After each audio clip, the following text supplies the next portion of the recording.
cəhdlər etməsi, gələcəyi üçün mücadilə aparması çox gözəl bir şeydir. O insanı ora sövq eləyir və mən gənc yaşdan həm işləmişəm, həm oxumuşam və bunun məsuliyyətini, ağırlığını çox gözəl hiss eləyirdim. 10 il ərzində, daha doğrusu 9-10 il arası idi. Mən uşaqlarda dekretdə olduğum dönəmdə bu işlə tanış oldum və hər kəs kimi düşündüm ki, elandır, hamı paylaşır, nə var burada? İnsanları, necə deyim, pul almaq adıyla, məhsul satış adıyla, yəni bu şəkildə reklamlar paylaşırlar, amma bilmədim ki, yəni mənə belə bir böyük bir toxunuş edəcək. Və mən dedim, özümü sınamağa dəyər, dekretdəyəm, başımı qataram. Analıq məzuniyyətində. Bəli, analıq məzuniyyətində və o elanlar, o paylaşımlar, xanımların o həvəsləndirici çağırışlarınız, necə deyirsiniz ki, sizdə o çağırış səsi var. Və mən onu görəndən sonra başladım, özümü niyə də sınamayım deyə düşündüm. Və bir ay ərzində nəticə əldə elədim. Hətta elit direktor statusuna qədər qalxmış oldunuz. Bəli, hal-hazırda şirkətin açıq rütbədə milli direktoruyam, ən üst səviyyəsidir. Partnyorluq var, daha böyük tərəfdaş var, hansı ki o bonuslar 1 milyon 500 bin manata qədər artır. Belə yüksək məbləğlər var. Bizim dəyərli Məhət xanımın çalışdığı şirkətin reklam qaydalarını pozmayaq deyə adını çəkə bilmirik, məlum məsələ, amma həqiqətən çalışdığınız şirkətdə çox böyük uğurlar qazanmışsınız. Bəli, 20 ildir rəsmi fəaliyyət göstərir, artıq öz sözünü demiş bir şirkətdə çalışıram. Bəs bu uğurların arxasında hansı prinsiplər? Belə 2-3 prinsip soruşsam sizdən. Burada yəqin ki, xarakterinizdə sizin bu statusa qalxmanıza səbəb oldu. İlk öncə o hansı ki o konkret maaşlı bir işin mən artıq onu başa düşürdüm ki, o mənə nəyisə gətirməyəcək və mən istəyirdim daha yaxşısını qazanmaq.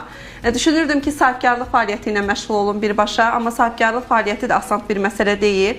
Onun yəni işçiləri var, idarə etmə şəkli var, hər şeyi mən etməliydim. Bugün görürəm sahibkar xanımlarımız var, mən özüm də bir sahibkaram, amma digər sahədə. Və mənim sahibkarlığım tam fərqlidir, onlarınki tam fərqlidir. Və mən işi insanla qazanıram, amma onlar idarəçiliyi ilə, hər şeyi özü idarə etməklə qazanır. Amma bizdə iş bölünür. Bizim işimizi idarə edən insanlar var. Biz sadəcə olaraq bir müəllim kimi, bir motivator kimi gətirdiyimiz insanı qazanırıq. Yəni bir insanı qazanmaq sənin artıq bir, necə deyim, bir bazaya sahib olmağında, artıq müəyyən bir kütləyə sahib olmağın deməkdir. Çoxları bu cür biznesə bəzi halda tərəddüdlə yanaşır, amma siz bunun real bariz nümunəsiniz ki, hətta sosial şəbəkədə baxdığım çox marağımı çəkən məqam oldu ki, qısa müddətdə bir çox xarici ölkələrə getmişsiniz və xarici ölkələrə də məhz çalışdığınız şirkət hesabına getmişsiniz. Hesabına, bəli, əlbəttə ki, bu il 4 ölkədə olduq.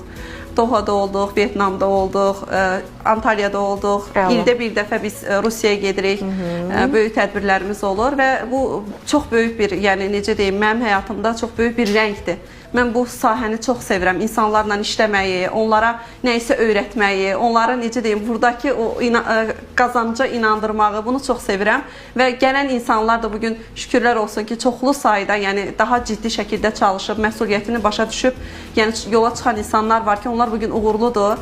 Daha çox qazanırlar, öz şəxsi həyatlarını dəyişirlər, maddi baxımından özlərinə gözəl toxunuşlar edirlər. Yəni sadəcə olaraq o necə bir sahəni xanım dediyim, mən bir sahənin dalınca getmək istəyirəm və istəyirəm ki, o sahənin peşəkarı olum. Peşəkar olmaq üçün də müəyyən bir bədəl ödəməlisən, müəyyən bir zaman çərçivəsində çalışmalısan. Yəni işi iş kimi görmək lazımdır. Ötəri, siz deyirsiniz, sosial şəbəkədən gələnlər çox olur, ümumiyyətlə şəbəkə marketinqində hər kəs gəlir, bəli, hər kəs gəlir bura, amma bəziləri uğur qazana bilir, bəziləri uğur qazana bilmir. Bəziləri, bəli, uğur qazana bilmir. Uğur qazana bilmək üçün hansı xarakter, hansı xüsusiyyətlərə sahib olmaq gərekir? İlk öncə gözəl xarakterin olmalıdır, insanlarla empati qurmaq bacarığın olmalıdır, qarşındakı insanı başa düşməlidir.